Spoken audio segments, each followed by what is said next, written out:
Good timing. Good morning and welcome. This is My Community Catalyst, formerly Interagency Support Council of Eastern Williamson County. My name is Courtney Clark. I'm the Executive Director.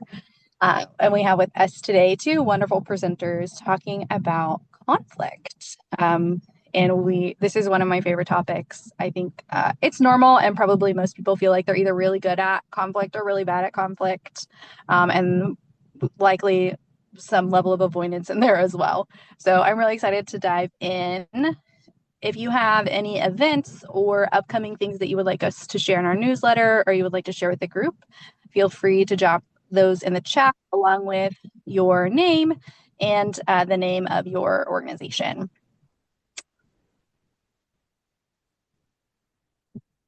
All right. And we'll go ahead and get started since we're a few minutes late, and I will let our speaker introduce themselves. Lynn, do you Oh, want to go no. first? Oh, happy to. Good morning. We are still in the morning for a little bit longer. My name is Lynn Nash. I'm an attorney mediator in Dallas, and I really care about conflict because I think people want to avoid it versus having some skills to get through it. And the truth is, you really can get better at it, but it's just like a muscle, you have to work at it. And that's what we're going to talk about today. And I'm Kaylee Dunn. I'm a licensed professional counselor here in Dallas. I office in Oak Cliff in the lovely Bishop Arts. I am a former and recovering athlete and coach, and I love conflict because, yeah, I see it. That's how any group, any team makes progress. And so I love talking about it. I love working with people just like athletes building a skill and a muscle to learn the skill and the muscle of approaching, dealing, managing with conflict.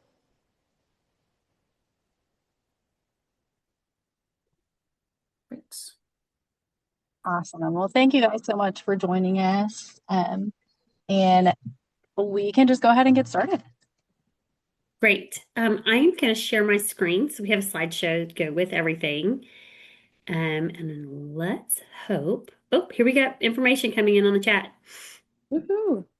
Let's just pretend Cool. like this is all going to go perfectly because maybe.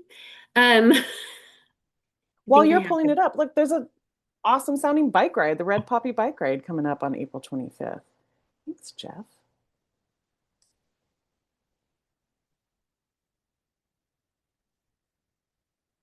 Okay, now I'm going to And April launch. before. Okay, are we there?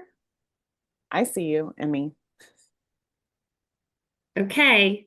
All right. Perfect. So, thank you so much for having us. It is always a joy to get to talk about this topic. Kaylee and I are really good friends, as I think you're going to tell as we keep going in this conversation. But one of the things that we really connected on was trying to help people have skills to handle things that are difficult. So I said earlier, I'm an attorney mediator. If you don't know what mediation is, it is a facilitated conversation that ends in a guided negotiation. And gosh almighty, they're full of conflict. And so this is what I do for a living. And Kaylee, of course, what do you do for a living?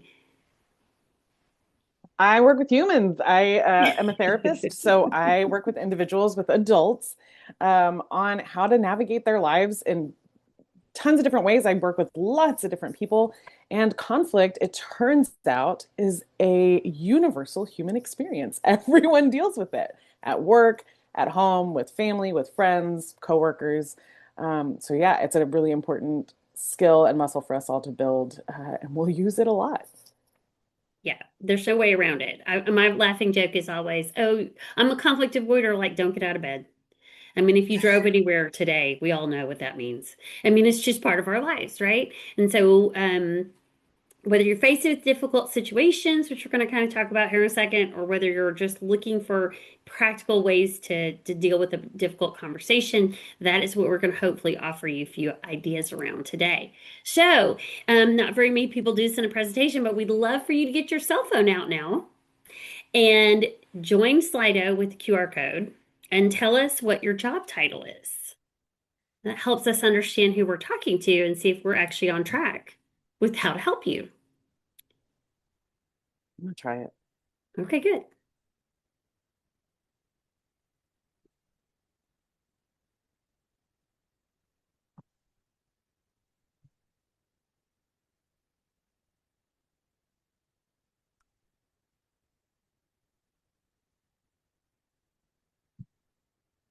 Oh, that's the Aha! first. Kaylee got there first.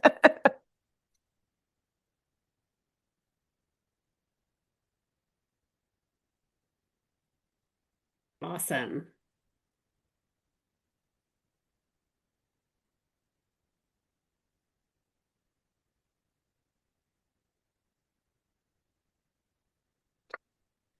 Oh, the admin assistant, the keeper of the keys.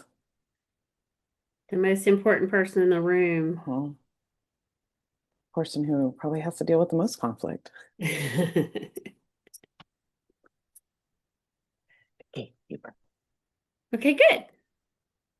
So A number one, excellent that technology has worked for us today. I never know if that's going to happen. And so congratulations, it did. I do a lot of mediation online. I'm always like, don't panic, just dial back in. We've all been there. So here we go. This gives us an idea. So you guys really are working with the public and you're trying to be help. You're trying to be help for people. And sometimes that might be the hardest thing to be because they don't even know how to accept help. Um, so let's start here. Conflict. It's just not a bad thing. It's not. And like we said, it is unavoidable. So even if it were a bad thing, buckle up. But it really has gotten a bad rap, and we're here to change that.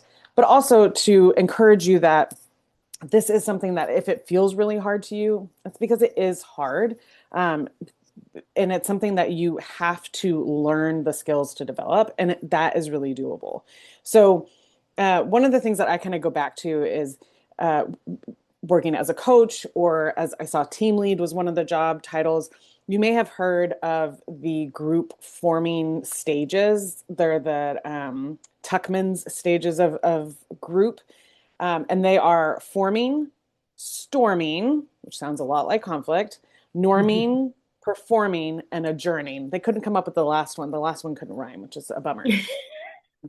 But if you notice, before we can norm, before we can find kind of what our group norms are, or even, and more importantly, perform as a group, we have to storm. You have to figure out what your role is on this team or in this group. You have to figure out what the goal of the group is going to be, what you're working towards. Conflict, storming here is a necessary part of the process. I was thinking, so I was a basketball coach. There's going to be some basketball analogies, so buckle up, y'all. I was watching the women's NCAA championship, or the Final Four. I'm a Longhorn. Lynn's an Aggie.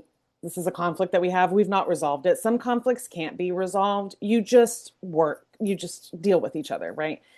Right. So my lovely Longhorns made it to the Final Four, and we're playing UCLA, and sadly lost. The UCLA coach cited losing to Texas early in the season as the reason for their success.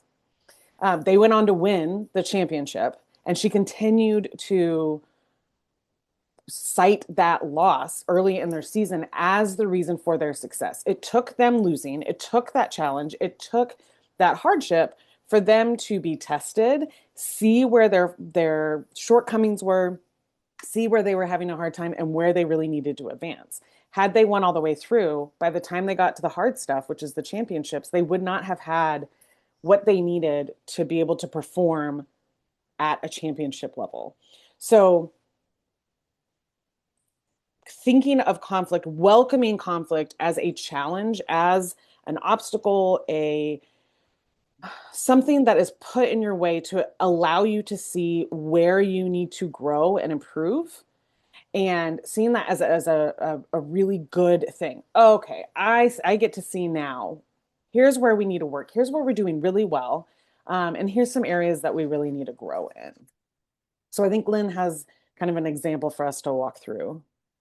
I do. And I also just want to add that nothing new really starts without conflict. And if when you start to think about it, that you really need to have something, there is a need to change, and that feels it's a conflict. And so you can't get to the new without getting through the conflict. So embracing that as part of the process, I think sometimes helps us see it as not like the boogeyman out there, bad conflict, but this is part of our path to something new. All right. The situation. Da-da-dum. Somebody's contacted your organization and are asking for something specific that your group cannot give them. Gosh, that never happens, does it? I can't imagine. What would that be like? So, surprisingly, they're displeased and they're going to keep reaching out to you and probably not in a nice way.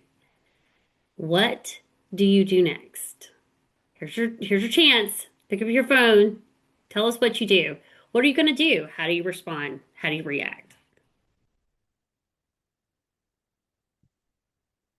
Somebody's disgruntled, they're angry at you or your organization. This is your final 4 moment.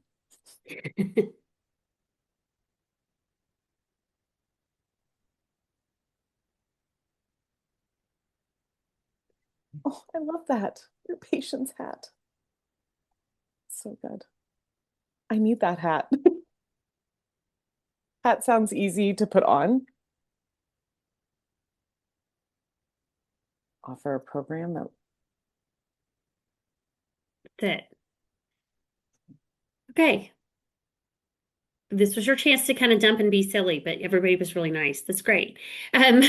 It's okay because the goal here is, yes, what do you do?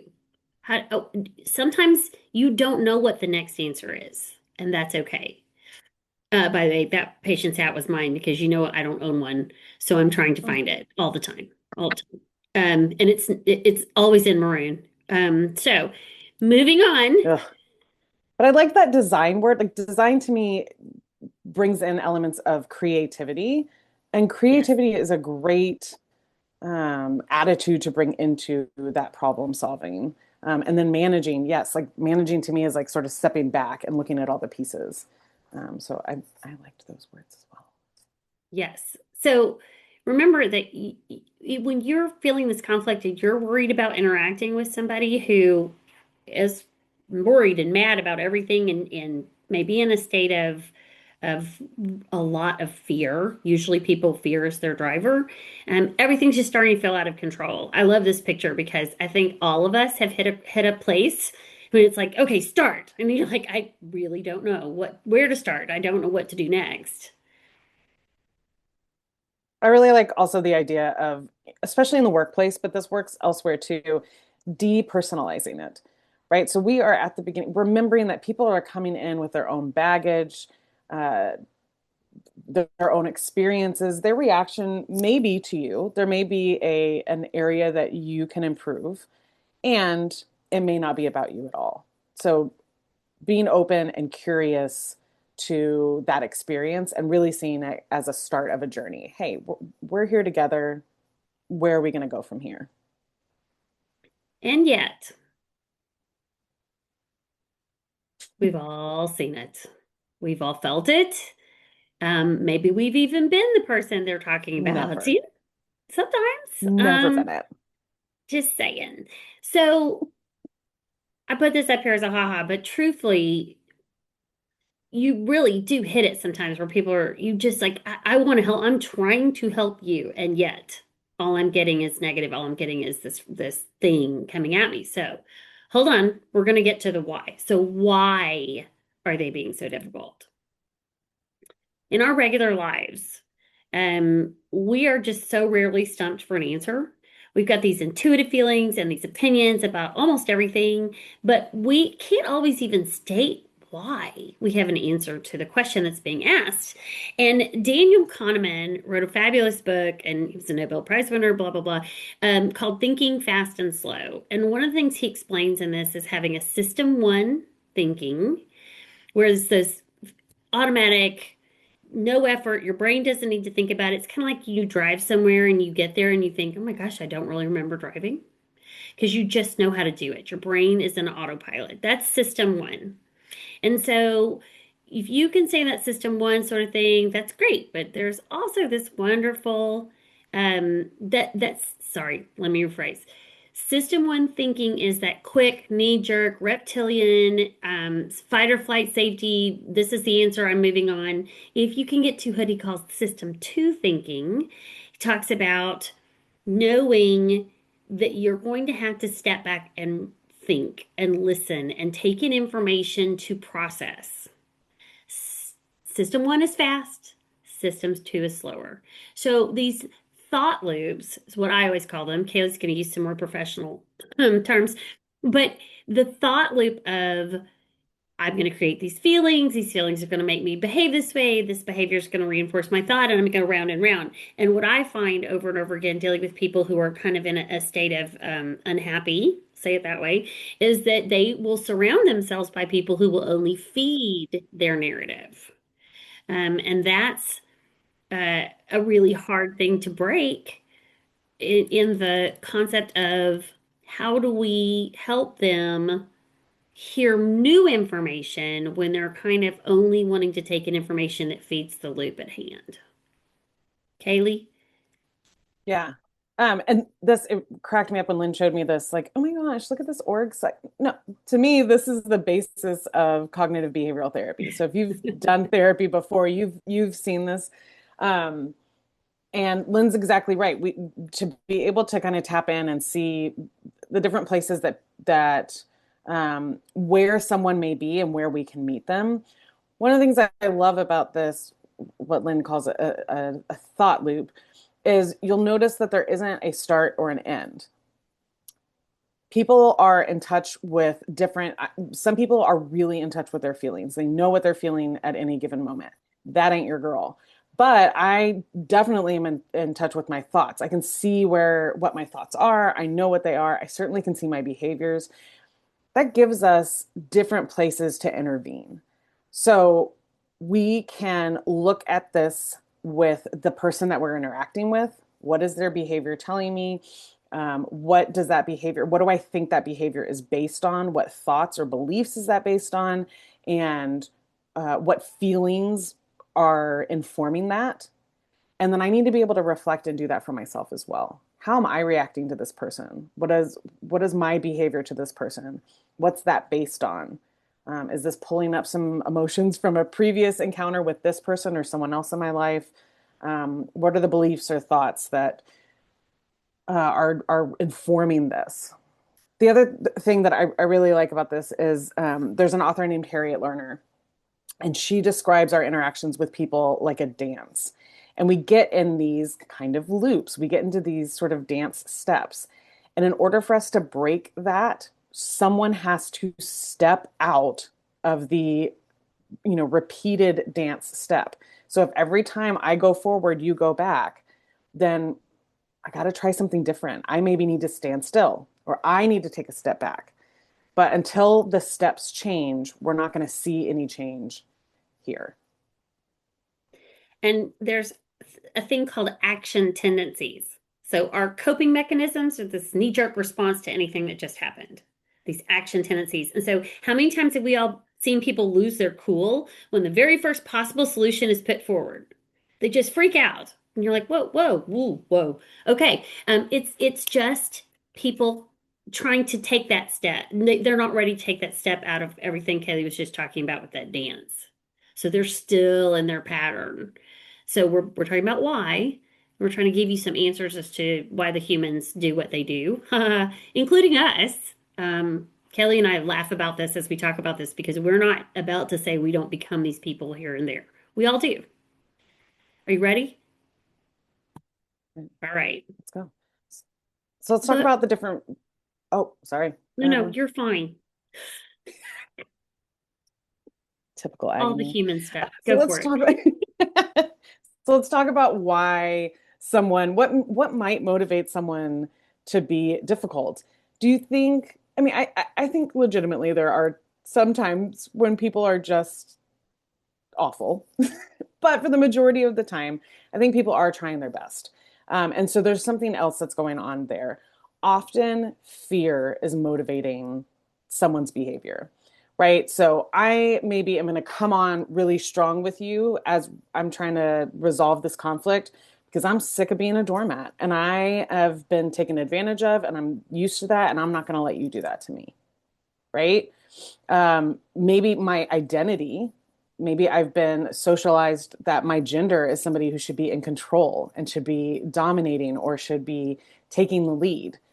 That could absolutely affect how I'm showing up in this interaction with you in this conflict. Um, so just being curious, and I think that's the best way to approach people generally is instead of leading with judgment, if we can ask a question first, why are they approaching me this way? Give them the benefit of the doubt. Are they feeling afraid? Are they afraid of looking stupid or being out of control? You can't give them this thing and they need it. And now this whole situation is out of control for them. So what's going on internally for the person that you're sitting across from? And I always say that I like the word for frustration. People say I'm frustrated. Frustrated is a really lousy word because it really doesn't tell you what's going on. And yet that's generally the word most people can throw out of their mouth. I think when you hear frustration, it's like the F word of conflict, but really fear is the F word of conflict. People are driving from fear in a lot of ways. And you don't know exactly which thing is driving it, but that's what you have to understand is probably why you're getting that first reaction. Okay. So, feeling the need to defend themselves. Ooh, we've all been there. I've been there. Come on. When the ego cannot cope with the anxiety of this situation with rational methods and good old logic, it's going to fall back on unrealistic ones, and that's the defense mechanisms. So, to be in a defensive mode, you're going to either deny, falsify, or distort reality. And or you may find that people are just unconsciously doing all of these things without ever knowing they're doing it. And I have been guilty of this. I am not even going to pretend that I haven't been guilty of this. But we understand as we talk about the real defense mechanisms that humans put up first is it is coming from something of a need that is not being satisfied. There's something that they need to protect themselves because it's not working. And there's this fabulous saying about ego plus emotion equals escalation. Ever heard that one? Ego plus emotion equals escalation. So we've got the fear driving, we've got this need to protect and defend ourselves. Why? Because we're human, because we still kind of have brains that are a little reptilian in ways like this. And we will move into those protective modes, even if it's not necessary. Yeah, and on the kind of our brain, we have this reptilian mode. If you, and some of you may have already seen this, but if you mimic the lady with the stop sign hand, and put your little thumb inside your hand and close your fist, this is actually a pretty decent model of the brain.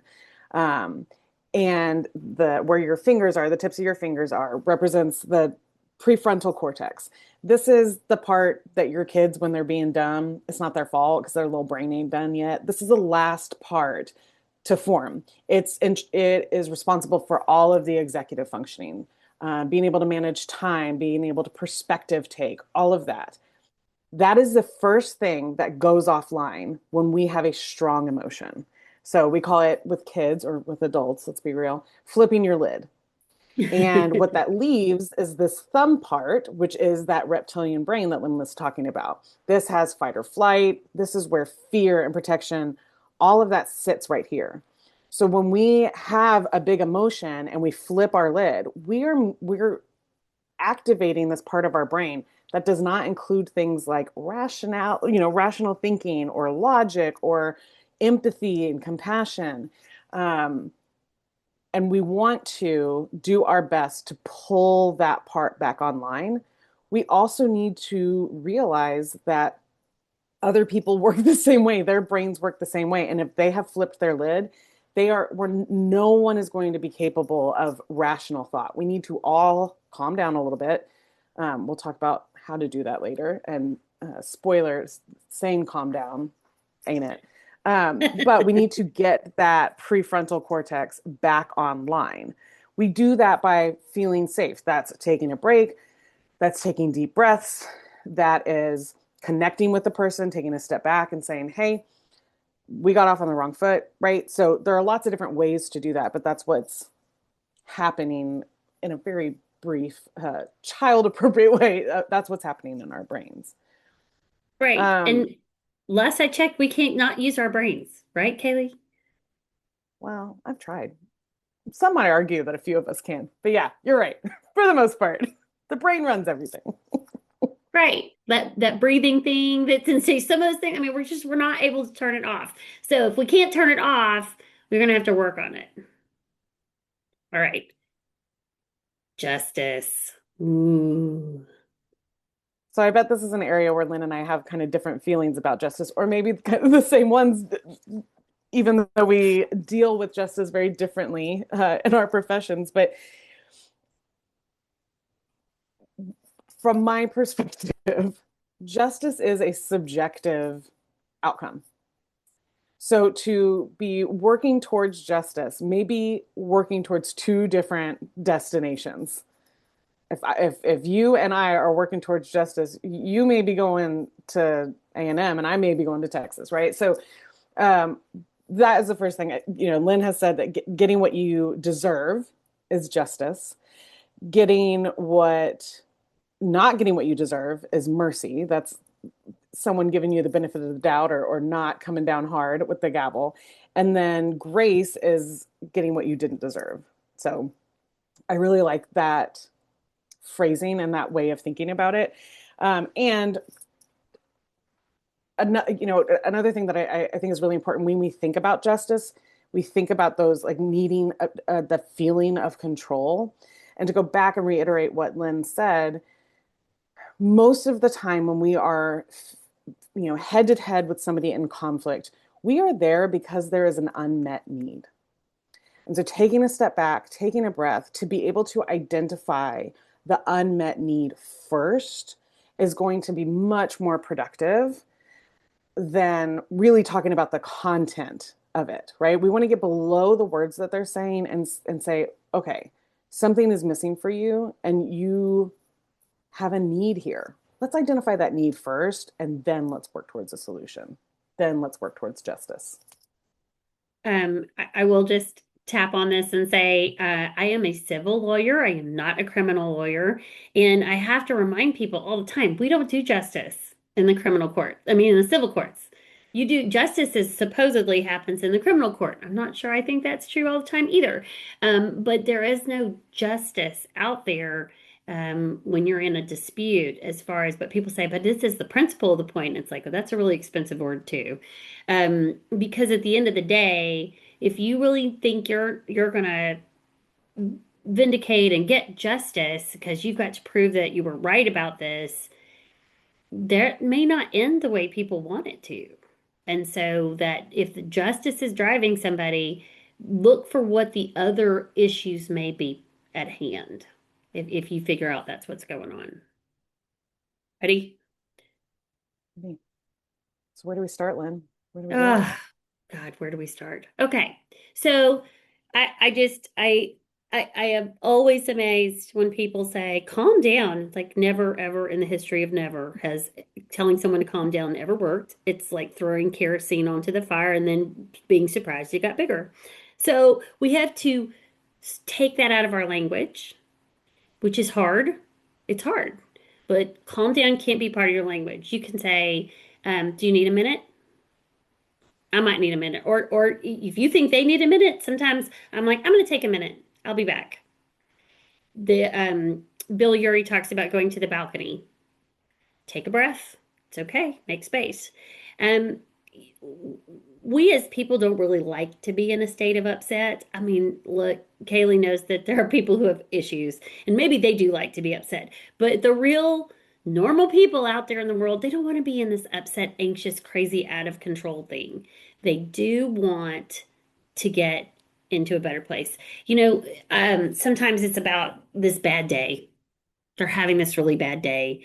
We've all been there when you're trying to get out to work and the baby threw up down your back and you didn't even know it till you got to work and now you're walking around with baby vomit. That's fun. Or you just can't seem to get your ducks in a row. And then you have to go get things done in the rest of your day. And it's just you're not the person you want to be. We've all been there. So we have to look at this and say, hey, man, I'm just going to try and connect with you and be human in this space with you versus saying you're the problem. Yeah. This is a very visual move to me. This and when I work with couples, this is what I talk about. Instead of facing off with the person, invite them to come sit next to you, or better yet, go sit next to them so that you are facing the problem together instead of facing your adversary, right? Hey, we both are in this conflict together. And identifying your needs to be able to do that, like Lynn said, the shortcut in my home is mommy needs a cool down. And so I go out on the porch. And oftentimes, right, really, I think it's the kid that, it's my child who I think needs to cool down. But we got a model, right? And so I can't see your face right now. I need to cool down. And so I'll walk over. So that may be, if you were in a workplace, that may be, hey, why don't we grab some coffee and go meet in the conference room, right? This doesn't have to be, like Lynn said, telling someone you need to calm down.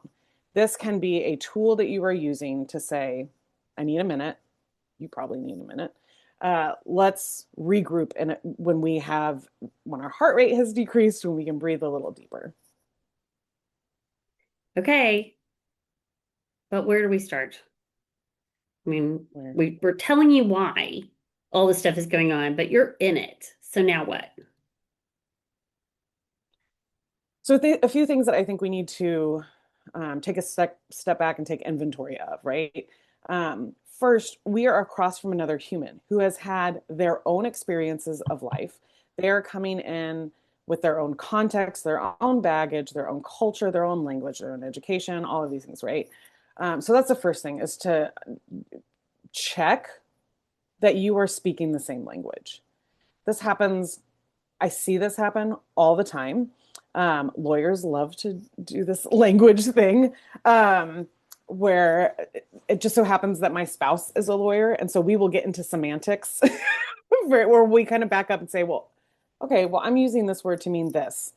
This comes up in my work a ton when we talk about guilt, right? Someone will talk about mommy guilt. And I'm like, well, guilt to me means that you have done something that is out of alignment with your values.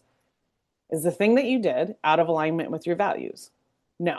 So actually what's happening is you're afraid of getting judged, or or you feel something else, right? So we make sure that we're speaking the same language. And that is really important and is a key step that I think people are so quick to just assume we're on the same level, we're on the same page, we're speaking the same language. Are we though? Cultural differences. I mean, these are things that you've probably heard a million times. In my family, eye contact, looking someone straight in the face, was a sign of respect. In other cultures, it's not. In other places, it can be seen as adversarial, aggressive, right? So, like, what's going on here? Education, financial literacy, right? What are the resources and the privileges that you've walked into this room with that someone may not have? I know when I went to college for the first time, my mom went to college when I was a kid. My mom and stepdad both went back to college while I was a kid, and they both were teachers. So I grew up with the education of campus and semesters and all of that, right? And then I went to college. There were kids who didn't know what a semester was. And so we're trying to explain to them how to whoa. We got to back up and make sure that we're understanding where those gaps of knowledge are. that are just a different experience, right? Um, the other thing that I'll say is when I think about language, when we talk about that first one, I also think about body language.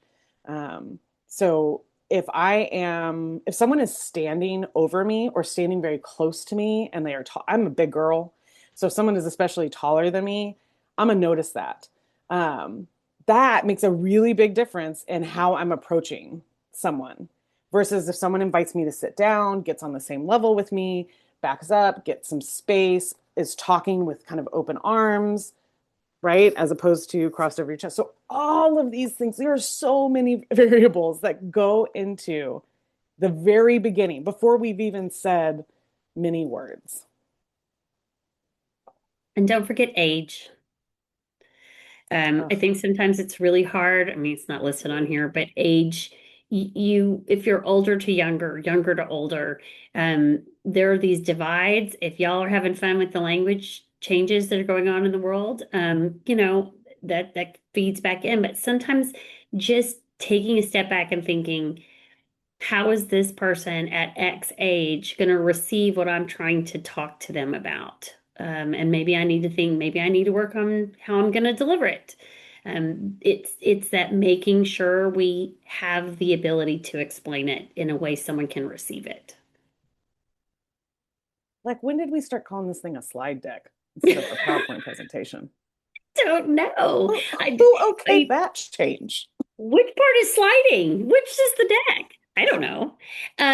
So, okay. At the end of the day, if you're really struggling, people just need help. We all need help. That's just it. And when you step up to try and be the helper, which everyone on this call is trying to be a helper, just be human. You don't have to be anything more than that. You need to just remember that golden rule is treating others the way you want to be treated, and the platinum rule is to try and treat them the way they want to be treated. And so it takes a minute. It's not just going to happen.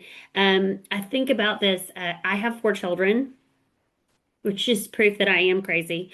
And I think about this little phrase I got along the way that said, children need love most when they deserve it the least. When they've just really, really gone off the deep end and you are not okay, that's when they need you the most. That's when they need your love the most. And so I do think people need to be loved. If I can use that term, Kaylee, can you come up with a better word? They need that when they are at their worst. Yeah, I would say compassion if love feels too gooey, right? It's just meeting them with curiosity and uh, the assumption that they're trying their best. Yeah, even when it doesn't feel like it. Yeah. Because we all know what it looks like to be trying our best and it ain't looking good. So one way to do this is to show a little bit of your soft side. I know this is this does not come naturally to a lot of us, myself included. Um, I love Brene. Of course, I'm a therapist, so of course I love Brene Brown. Way to be a stereotype. You're welcome. She talks about having a soft front and a strong back. And that really helped me reshape the way that I was thinking. Soft to me, I think, I grew up thinking that that was weak. Showing softness was exposing a weakness. And it was really an important reframe to understand that showing softness was a sign of strength. If I was really weak, I would have to armor up and protect. The fact that I can show you where I'm vulnerable means that I can withstand whatever you have to throw at me. And we don't have to overthink this or go so gooey. We're not having to have a therapy session with somebody. Showing a bit of your soft side is admitting your humanity, showing them your humanity, showing them that you have had bad days too. You understand that feeling of lack of control and that you want to sit next to them and solve this with them as opposed to being over them or controlling the situation. So showing a soft side may be as simple as saying, wow, it sounds like this has been a really difficult experience. I want to understand what happened because I hear that this is really important to you, and I want to make sure that we do it correctly because you're important to me. Admitting to the person that they're important to you and their feelings are important to you is a way to be soft. And not weak. Yeah. Yeah. In fact, strong. In fact, it's actually a sign of strength that you have the ability to get there and do it. Yeah. Okay. Now, you got to utilize the right questions. This is where when I talk to people about conflict, they say, I just don't know what to do. I don't know what to say. And here are some great, easy moments. Oops, I jumped it. Sorry. Tech, ask. People tend to, we all do this beautiful thing called assume. And if you didn't hear what your people say about assuming, it does make you know what out of you and me if we all go down that path. And so instead of assuming, you've got to use the right questions. You've got to take that moment and say what you just showed a little vulnerability by being soft, and then asking the question, what do you think a good solution would be? You're not saying you can make that happen. You're asking to find out where they are. You can ask, how would that work? And then have them start thinking through these steps. How are they going to make this work? And then sometimes when you ask that question, people realize, oh, that doesn't work, which is great because they can figure it out for themselves. What is the timeline for you? How quickly do you need this? Do you have time to wait? What is, getting into this? So in the world of negotiation and active listening, we call this open-ended questions. By the way, if you ask a question that does not begin with who, what, where, when, why, how, who, what, where, when, why, how, it is not an open-ended question. And so my family really loves it. I am an attorney, and when I am now drilling into them, and I have moved into cross-examination, because cross-examination in a court of law is where we tell the story, the lawyers tell the story, and we get to the point by saying something like, isn't it true that da da da da da da da, you would agree with me that da da da da da, and then they get to say yes or no, because we are now telling the story of all the answer. We've already decided we know what the answer is. Those are closed questions. You just want someone to say yes or no to what you're kind of dictating at them. Whereas when you use open-ended questions, these right questions, and when I teach this with law students, I'm like, write them out. Have a handful pre-written so that you're already ahead of the game. You don't have to, in that moment when something comes at you and you feel, fight or flight's real on both sides of this equation. Have that question ready to go. What do you think a good solution is? Let's back up and talk about what your timeline is. What do you need right now? Slowing the process down so that people can think and relate enough information to you that you can steer them in the right direction and be the help they're asking for. That is great conflict management. It's also a really great way to activate that prefrontal cortex. If you approach the person with curiosity and openness, not assuming that you're the expert, assuming that they're coming forward with information that is valuable to you. They are going to partner with you in this conflict. You help both of you kind of bring that rational thinking part back online and invite them to be a partner, invite them to really be thoughtful in their responses to you, as opposed to aggressive, adversarial. Which I think leads to sort of the next one, which is assist in self-persuasion. The way that I kind of think about this is if I'm coming from a place of curiosity first, then it allows me to move into a place of assumptions safely that is not going to make a you know what out of you and me. Because I'm going to assume now that this person is doing the best that they can. And so I can lead with giving the person the assumption, giving the person the benefit of the doubt, right? So here with self-persuasion, what this looks like to me is saying, I know that you want this resolved. I know that you want to walk out of this situation with a solution and not just anger. So I'm going to get with you on that, right? So that is a persuasive way to invite them to come back to rational thinking. I I know that you want to work with me on this, right? So I will sometimes say the thing that I'm hoping is the case for this person, and use that as a persuasive tool. Lynn and I talked about this. Like, where's the line between persuasion and manipulation, right? Yeah. But I think here again, I'm coming from a place. I started with curiosity. I'm also extending the benefit of the doubt to this person.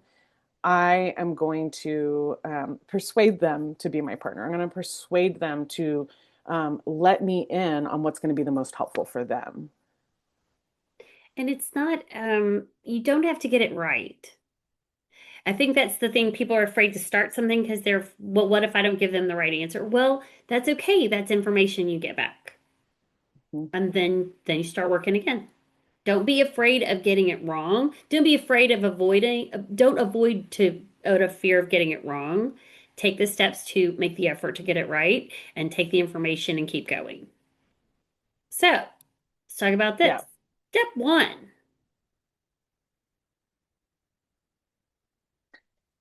So one trick, this kind of goes straight from the previous slide to this one, is we're going to move from telling mode into really listening mode, right? We're going to make this space a safe place for the person um, to come in and tell me what they need, that unmet need that we were talking about before. I want them to tell me what that need is so that I can meet it or I can help partner with them in meeting it. So what's their real goal here? What are they really looking for? What you're good. How is this interaction or this obstacle really affecting their lives? It may seem like a normal Tuesday to me, but this may be life altering for this person, depending on what the conflict is and what the subject is. Um, what systems are involved in this situation? Is there, um, again, are you removing a resource for them that's really important, that's really pivotal? I mean, think about like I find kids very helpful. Um, when we take a screen away from a kid, they are not happy. Their objective is to get more screen time, right? But if we take a step back and we look at what their unmet need is, oftentimes, and I'm not being like pro screen, but screens often help kids take a step back and calm down. They do for us too. We get to sort of zone out, turn our brains off. So I am not going to, in this situation, tell the person what I think the best option is. To Lynn's point, it can be hard. You can get paralyzed in this. So one phrase that I use a ton in therapy is, hey, I'm going to take a guess right now. I'm going to try this. Can you edit my statement to make it more true for you? Right? So I'll say, okay, I think what I'm hearing is you want A, B, and C, and that would help you feel a lot better. Can you tell me what I'm missing or what I got wrong? Right? So I'm taking the step to offer that first solution, but I'm saying, I'm not going to assume this is perfect. I want to hear from you. I have a really bad habit of a little phrase that is good and bad. I usually say, this is just the gospel according to Lynn. It doesn't mean it's right, and it doesn't mean I'm getting it right, and it doesn't mean you should believe it, but we're gonna have to have somewhere to start this conversation. So here's where we're gonna go. Um, so from step one, step two, we've got to shift into a teaching mode. What is realistic? What can we help them from listening to getting to the next step? And especially with this organization, you guys have your group may not be the right person for this individual. You may not can help them. You're going to have to send them to the next person. That is probably going to cause another conflict, but it's what they need. So you have to stop, slow down. Hey, I hear you. I respect you. I know that your time is valuable and I know that it's limited. However, this organization you've contacted isn't going to be able to provide what I think you're telling me you need. And that is why we're going to set this up. But here's the name, here's the phone number, here's their hours so you can reach them. And if you have trouble getting through, come back and I'll help you again. Not closing any door, but what's the real outcome and what can you do? And if that's not the case and you actually can handle it in your organization, what is the timeline? How do we get this clear? What is going to be a problem for you to do to get what we're going to put on the table? Are there problems? Do you have transportation issues? Are you in food need right now? What are the things that are real and tangible and you can get done? Take teaching mode. Here's what we can do, here's what we can't do. And then that checking in and checking in. Because we all do this, and I'm going to tell you, I'm an attorney, so I claim this really well. And Kaylee's laughing because, yes, she has one in her life. But we word vomit sometimes. We've assessed it, we've thought of it, and we just word vomit at people and then move on. And I watch people just glaze over like, holy crap, I have no idea what to do next. What is even the next step for me? I'm overwhelmed. That's because we're subject matter experts. You are subject matter experts in what you can do for this person. But if you get in that, if you find yourself word vomiting on them and trying to tell them everything at once, maybe you've got to pace that out too. Thank you for laughing, Kaylee. Okay, step three. Lynn already touched on this. Be ready to call in reinforcements. There are some times when this is outside your skill set. Maybe you have maybe your patient's hat has fallen off or you cannot locate it that day. Maybe this is a resource that you cannot offer. Maybe this is above your pay grade. And you know what? The person above you gets paid a lot more and it's time for them to handle this, right? There are lots of really good reasons to pull in an intermediary. And that can be really helpful here. It can also be a way to show the person that you are taking this seriously, right? It can also be a way to add someone who has a really valuable skill set to the team, right? If I'm having a hard time bringing the ball up the court, I need someone who's a better ball handler. There's no shame in saying, hey, instead of losing points, I'm going to get this to someone who can walk and dribble without falling or losing the ball. And we're going to be more successful that way, right? So looking for opportunities to say, it is not a weakness to say, there's somebody who's really great at this problem that we're stuck on. And I think bringing them in would really help us here. What do you think, right? It's another way to sit alongside the person instead of facing them as an adversary. Absolutely. So we have step 4. We want to give you something today. We want to give you something practical you can try and work into your life as you find yourself in a conflict moment. So the WISER model. All right, I got to be able to read my notes so I don't screw this up. Okay, the WISER model, because these are really tough names, was developed by Waldinger and Schultz of the Harvard Study of Adult Development. And if you've never heard of the Harvard Study of Adult Development, they followed these people for 50 years, 100. It was crazy how long they followed these same people all the way through these different stages in life. And so what they found is that it was 8 decades. Look, I even have it in my notes. 8 decades of life. And what they found is that emotional avoidance is bad for us in the short and long run, right? So we emotionally try to avoid and not step in this conflict. And 2, it can be really difficult for people to change their automatic emotional responses. Remember, we talked about that action tendency, and we talked about that Daniel Kahneman talking about being in that reptilian brain, and Kaylee said, hey, we flipped our lid, right? I love this symbol. But we can work on ourselves. And these are skills, not talents, which means we can all get better at it and grow our muscles. So we're going to talk about the WISER method. And so the first step of WISER is Watch. And real quickly, before we move on to watch, I want to say that emotional avoidance, to me, this is something that has helped me conceptualize conflict. When we emotionally avoid something, really, usually what we're talking about is that we are externally avoiding it, which means that we are taking it on internally.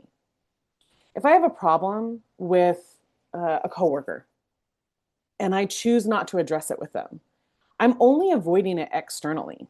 That conflict is still living in my body. I have just accepted it internally and decided to carry it on my own. And there's a cost to that. So it is not always right to go, approach your coworker in that situation or to externally deal with conflict. But there is a cost benefit to, there's a cost and a benefit to externally engaging in conflict with somebody. And there's a cost benefit to swallowing it and dealing with that conflict internally. So I really like the way, yeah, it's a really helpful way to that study kind of brought that up, that emotional avoidance is not, it's not great because you're just taking on the toll yourself. So yeah, let's move on to watch. I love this. This is what I do all day. I sit and I'm going to watch what is happening with the person in front of me. Where are their eyes going? What is their body doing? Are they tense? Are they all coming in on themselves? And I can see this from moment to moment. If we switch topics, if a client or I says a word, I can see the body changing, right? So what's happening with this person? Are their eyes darting around? Are they looking around? Do they look like they feel unsafe? Are they trying to create distance from you? Are they coming up on you? Are they trying to stand over you? But again, like bringing curiosity to that, to what you're watching. I am going to observe first and assume that there's information that this person has and that this environment, that this context has for me. I'm going to start from that assumption. I'm going to observe, I'm going to watch first before I move to step 2. Okay. And the next, wiser, the I, is interpret.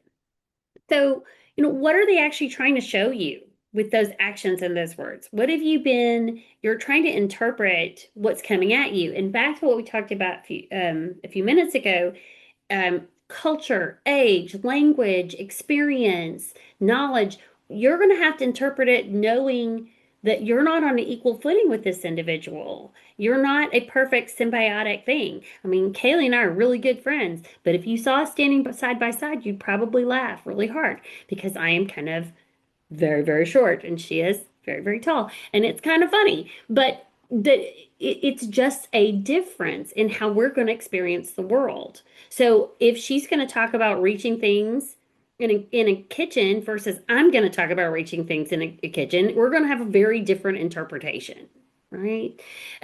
So take that second you've watched and then try to interpret. You're going to use your own filters because that's all we've got. But try to remember there are other things people have and have not experienced in the world. They're going to be a part of how you're going to have to figure this out, right? So wiser, we have watched, we have interpreted, and then we're going to select. So one thing that is helpful to keep in mind in any given situation is rarely is there a right and a wrong. Usually there are a plethora of options, and depending on 1.5 million different variables, there are better and not so greater options and everything in between. So I think that's the first, and that's why this is a important step, is it helps expand our view. I don't need to knee-jerk react. I can observe, I can interpret what I've just seen, and based on all that information, I can then choose to respond, right? So in my world, we talk a lot about the difference between reaction and responding. We're trying to move from reaction, which kind of evokes that knee-jerk reaction, to a response, which means that I've used some thinking skills to select and choose what I'm going to do next. And I think that leaves room for us to really think about, hey, what's our goal here? If my goal is to understand this person, to make progress with this person, to have this person feel heard or seen, what I select is going to be really different than if I'm trying to shut the situation down, if I'm trying to cut it short. Um, that's going to look really different than if I'm trying to win, right? So, what's the goal? And based on what I've observed, what I've interpreted, I can now choose or select what I'm going to do, which leads to which is WIS. We've gone that far. Now we're going to talk about, if I'll click it and it'll go, okay, engage. Now we're going to engage. We've walked, we've watched, we've interpreted, we've selected, and now we're doing the engagement. So after you figured out what you think you should say, then you're going to engage and share your thoughts. And to do this, you cannot have your own emotional reaction. I'm going to say that again. To do this, you cannot have your own emotional reaction in that moment because it is that decide before you speak, right? So you're going to have control over you because you've taken the time to watch, interpret, and select. I know it's easier said than done. And I know that I fail periodically at this, as Kaylee smiles too, because humanity gets in the way. But that engagement in this wiser method is that place where you have taken the steps to make sure your engagement is where you need to meet that other person. It's not really about you, it's about the other person. So make that decision before you speak. You're engaging. You've already decided. and then reflect. This, again, is a step that I think a lot of people miss, and is just really helpful. We don't want to repeat the same mistakes over and over again. The way that we can avoid that is by taking the time to reflect. Um, Again, with like a coach, athlete, sports mind, we watch tape after every game or before every game, right? Because we assume that there are things that we can do better. We assume that there are things that we can learn from others or our own behavior. How could I have done this better? How did that work really well this time? What about that interaction was so successful where in the past I haven't been successful?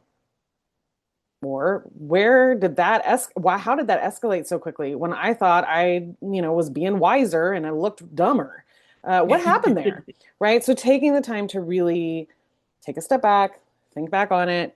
Um, and again, I do think that it is really helpful to kind of reframe this and have a healthy mindset about this. When I grew up, my parents were teachers. My mom was an English teacher. She always marked my papers. My papers were very red when my mama was done with them. But as a result, one, I got a better grade in the short term. If I implemented her suggestions, I would be loath to admit it when I was in middle school that my mom was probably right. But implementing her edits, not ending sentences in a preposition, etc., helped benefited me in the short term. And in the long term, I was a better writer, right? When I listened to coach and I let them tell me how to improve, I'm a better player. So that reflection piece is really what makes you better, stronger, and is not a weakness. It doesn't mean, that you sucked at it. No, you just humaned at it. And this is how we get better at humaning. I was thinking about in communication theory world, which is my background, there is a theory called frames theory, and it's my favorite because I think it explains so much about how our brain processes. And we have all these, the theory goes that we have all these different frames in our brain, and we put these frames onto situations to make sense of them. And if you take the time in this wiser method, you learn to reflect back on things, then you help your frame have more construct and you help your frame make more sense the next time you need to pull it. And so you're building that stuff in your head. I guess I'm old enough that I think about frames on the wall versus all these files. Like, if you go into your OneDrive and there's 4 million files, well, that file, you have to be able to find it and it has to make sense and you have to be able to understand why it's there, and why this thing goes in it. That's a maybe a more modern way to say it, but wiser. So you've got to watch, interpret, select, engage, and then reflect. So, Kaylee, so easy. So easy. Just So so easy. easy. Come on. We just assume that y'all walk out and you've got it now. Y'all are going to be the best conflict managers ever. Never a problem again. Don't worry about it. Because I've why never don't just struggled fix with it all? this. Yeah. Uh-huh. I know all this, and so I do it perfectly. The other part of Wiser to remember is it happens in seconds. It's not like an hour moment, it's not days moments. It can be, but usually it's happening in seconds. And so, what you want to do is train your brain to give your brain enough time to get through those synapses and then have that engagement and that reflection so that you have more information to help the next time. Building your muscle, building that conflict skills muscle. And maybe a muscle like this guy. I mean, I personally still can't do that. Are you up? You want to do it? I can do it. That's easy. All right. Good for you. All right. So this is about you. Q&A. Anything you want to ask us at this point? I'd say we can do What it did we this way, get and then wrong? you don't even have What to would you like to talk. edit? But you can. I like hearing people's voices. Yeah. What would you add to what we said? What did we miss? See how we're applying it right now in real time? Mm-hmm. Exactly. Okay. Never say we didn't offer. Um, this is us. If you have questions and you didn't want to put it into Slido and you didn't want to ask us right now, this is how you can find us. We are so appreciative of being asked to come and speak with you guys today. And I'm going to stop the share now. So maybe see if there's anything else, anything in the chat or anything else anybody wants to add. Yeah, I've got the chat up if anybody wants to put a question or a thought. Hey guys, it's Courtney. Thank you so much for doing this and for being here. One thought that kind of came up as you were talking, and just something that I've noticed a lot lately, and one mostly just curious your thoughts on, of I work across multiple generations, and so I really appreciated, Lynn, your input on like the difference in age. And something that's come up in conversation several times is we are using the same language, but because of that age gap, we have different definitions of the same word. And so their understanding versus my understanding or someone younger's understanding, like we all feel like we're on the same page and we come to an agreement and then everyone's mad because the outcome was not what we agreed to when we all agreed to something with a different definition. Is that like navigating that is complex? What are your thoughts? As a mediator, that's like a daily driver for me. A very daily driver, which is why I think about it a lot. I have more than once looked at people and said, "You're speaking German and they're speaking French, and I only speak English." We have got to all get to the same language. And most people laugh a little bit when you do it that way because you're not accusing them of being wrong. It's not wrong to speak German or French or Italian. It is wrong to do it when everybody else is speaking English. We've got to all find a common thread. And so, to avoid the conflict that you just described at the end, you've got to stop and redefine as you write. Like you said, you wrote up an agreement and then everybody went, wait a minute, that's not what I thought it was. Go back through and say, my understanding of this as we're writing this is this. Does everybody agree? Take the time as you're building it to make sure and check in that everybody is on the same page with what that will actually do or not do. Because the language and the choice and the different experiences, especially among generations, is amazing. It's just a lot. Kaylee? Yeah, I kind of two thoughts. One is if you're working with a team over a period of time, there's learning that's going to happen, right? So, of course, there's going to be some miscommunication, and trying to build on that and learn from that, and make that a building experience. Hey, last time we felt that's part of the reflect, right? Last time we fell short here because of this. Let's make sure we do that differently. We don't always have the benefit of that long-term relationship. Like, I mean, certainly Lynn doesn't have that when she's mediating. There, she's coming in that one time. So I think a different definition or a different use of the word reflect, reflecting back and making sure that we're on the same page using different words, right? So if Lynn had said to me, "Hey, will you send me the PowerPoint presentation?" Because that's the word she would have used.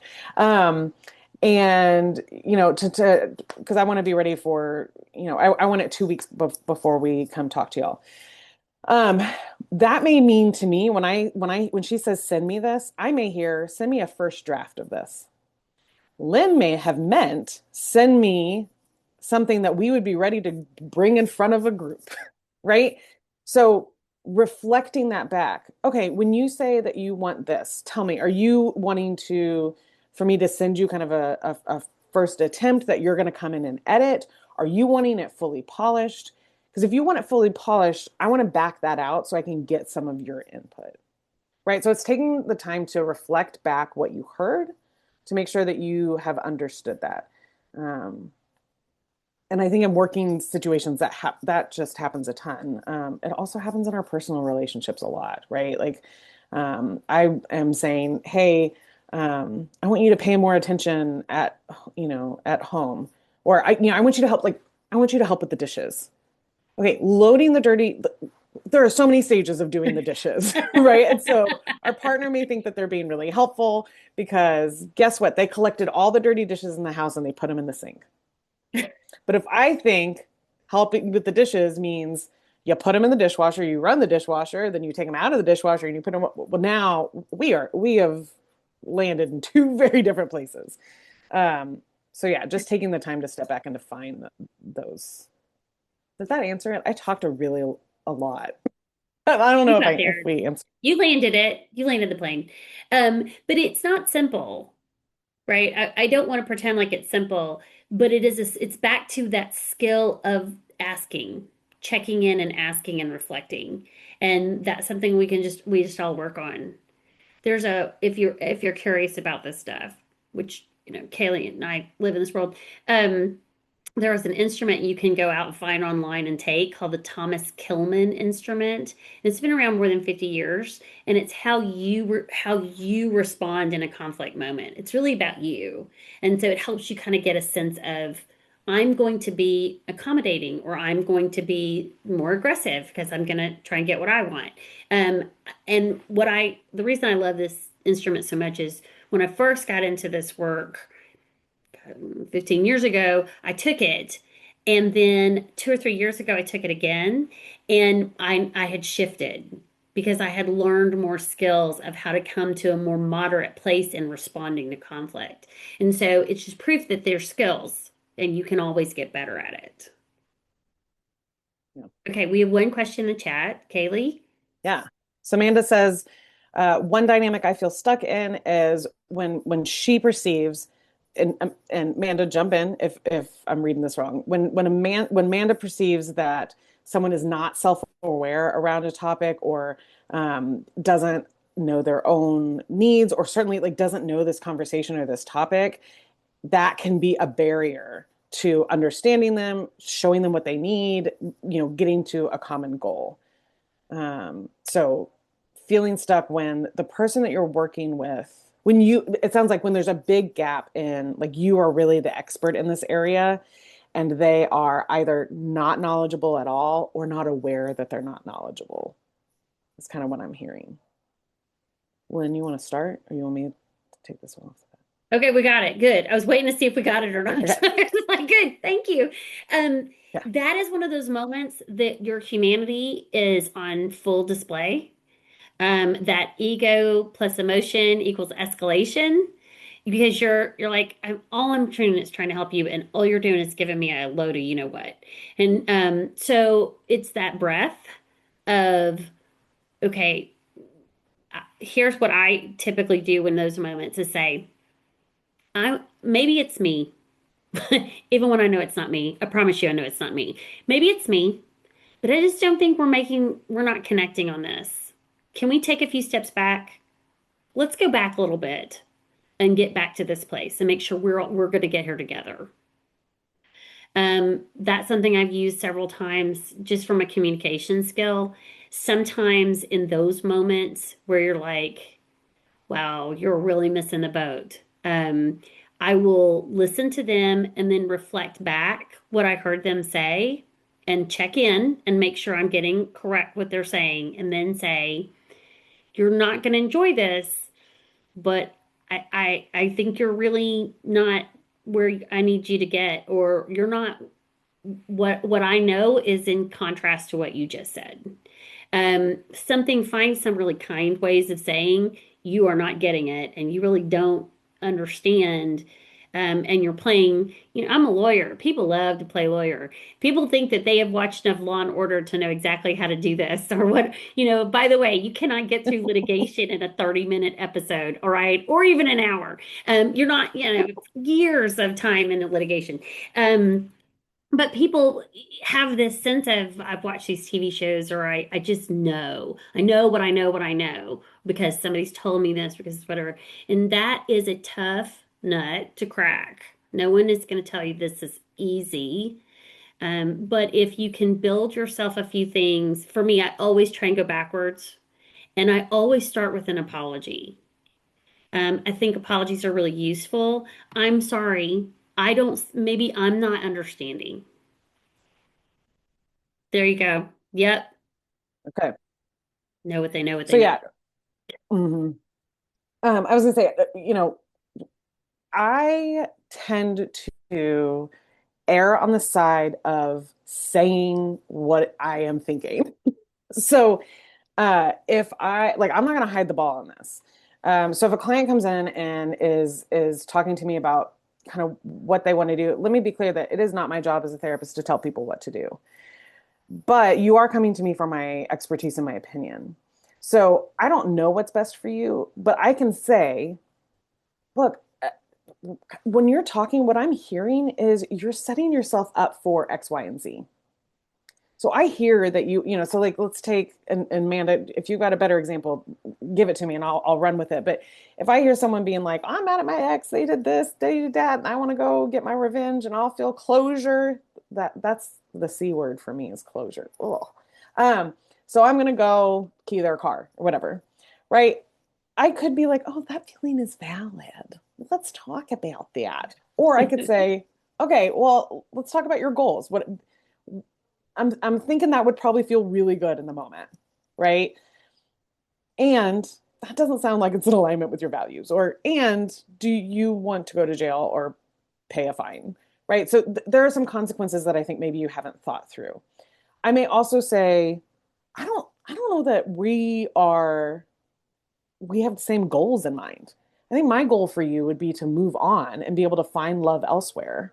And it sounds like your goal is to stay in the past and to inflict punishment on this person. So I'm having a hard, like, tell me, we're not even moving in the same direction. So kind of like saying what I'm thinking or asking the question, whoa, wait, what's your goal here? Is it to move on and make your life better? Are you focused on somebody else? I think the other, you're talking about the self-awareness when someone doesn't have that awareness. This is to me where curiosity and questions are really important, right? So we're going to assume the best of the person. We're going to assume that they're trying their best. And so we might ask, I'm wondering if that would be the best decision. Have you been successful when you've tried that in the past? Right? So we want to like bring up these reflective questions, these open-ended questions, and gain a better understanding of why their goal is so wildly different than ours. Yeah. Communication is complex. It is hard. And so, yeah, going into these situations, not assuming that you're going to be successful, assuming that there are going to be tweaks that you need to make. No team, no player is perfect. right? LeBron James, arguably the best at some point player in the game, has a million different coaches, from a nutrition coach to a conditioning coach to a strengths coach. Just because he's good doesn't mean he doesn't got work to do, right? So you can be really good at this and still have room for improvement. I do. Sandra, what can we help you with?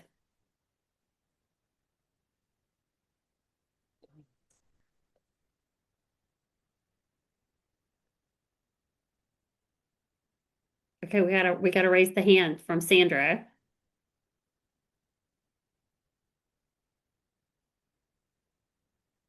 Except she's muted.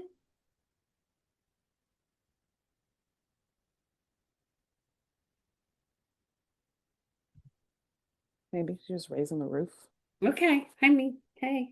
So, so we are just two people we're two people making the effort. We've done a lot of studying around this and a lot of research, and it's a part of our daily lives.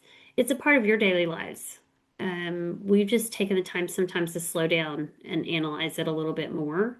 Hopefully, this presentation gave you some things you can use. Kaylee, anything?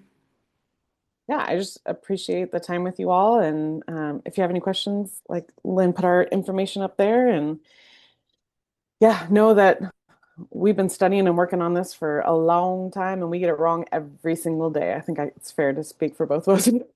Every day we get this wrong. So this is a muscle and a skill that we all keep working on. Okay, I think Sandra just joined us again. Sandra?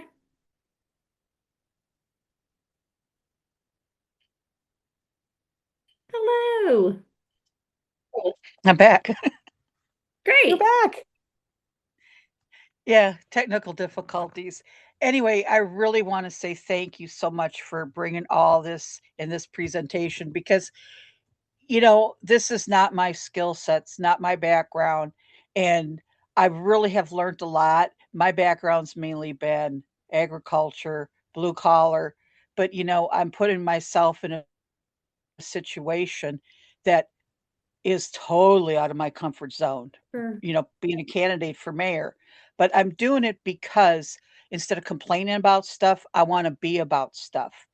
And, we can all build better together. And this particular area and many areas around the United States right now are transitioning from agriculture to high technical industries. And with that is a lot of fears. And with that, you know, blue collar is now the career option, which I've already lived my life through. And a lot of these dynamics that you're bringing up are very important for that transition from white collar to blue collar because a lot of things in the past were nice way to put it, were not enjoyable to be in a work environment because of personal thoughts, beliefs, stereotypes, you know, but we have to find ways that we can embrace each other's skill sets and perspectives. So thank you so much. Great, great job, ladies. I can't wait for the next one.